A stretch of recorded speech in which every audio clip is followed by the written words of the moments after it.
উদ্বুদ্ধ হচ্ছি সমস্ত দিক থেকে। আর সত্যি যে বইয়ের মলাট যে ললাট, সেই ব্যাপারে আমার নিজের একটা লেখালেখির জীবনের একটা ছোট্ট অভিজ্ঞতা আপনাদের সঙ্গে শেয়ার না করলেই নয়। তখন সুদাম সুদা সবাই একটু আনন্দবাজারে নিখিলবাবু লেখার অনুমতি দিয়েছে, বুঝলেন তো, লিখছি আনন্দবাজারে।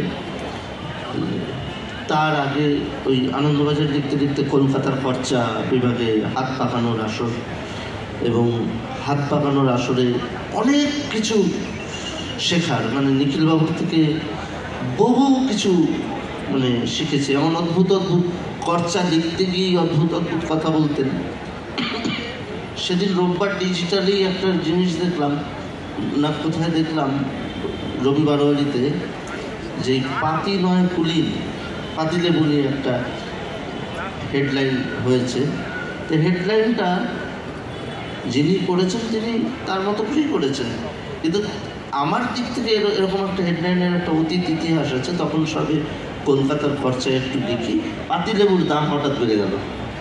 মানিকতলায় থাকি তখন, ওই ঘড়ি বাড়ির ওপরে পাতিলেবুর দাম বেড়ে যাওয়া নেই। তখন কলকাতার খরচা শেষ খরচাটা একটু হাস্যরসাত্মক খরচা হতো তো, হ্যাঁ, এখন তো এই হাস্যরসাত্মক খরচা হয় না। তো সেই খরচায় একটা হাস্যরসাত্মক লেখা হলো। তা আমি লিখেছিলাম যে পাতির দাম বেড়েছে, তো পাতির দাম বেড়েছে, এটা ছিল আমার এন্ড লাইন। হ্যাঁ, এবং আমার ওটা মনেও আছে, তোমার ওটা খুব ইন্টারেস্টিং হয়েছে যে পাতি এখন কুলিন হয়েছে। তো নিখিলবাবু বললেন, তো এটা পাতির দাম বেড়েছে না করে তুই এটা কর, পাতি নয় কুলিন।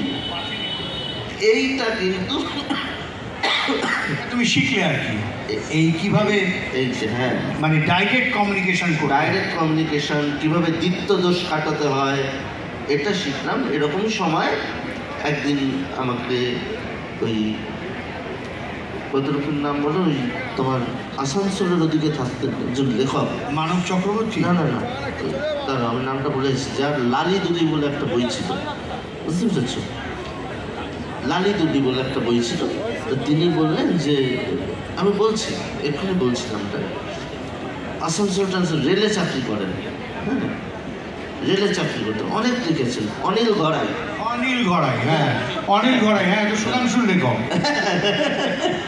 অনিলদা আমাকে বললেন যে এরকম তোমার লালি দুদি তোমাদের বই ছিল, আচ্ছা, তো হ্যাঁ, তো একটা অনিলদা মারা গেছেন বলে না, মানে অনিলদার স্ত্রীর সঙ্গে তুমি আমাকে আলাপ করিয়ে দিলে ওই সল্টলেকে। হ্যাঁ, আচ্ছা, তো অনিলদা আমাদের বাড়িতে এসেছিল, মানিকতলা বাড়িতে।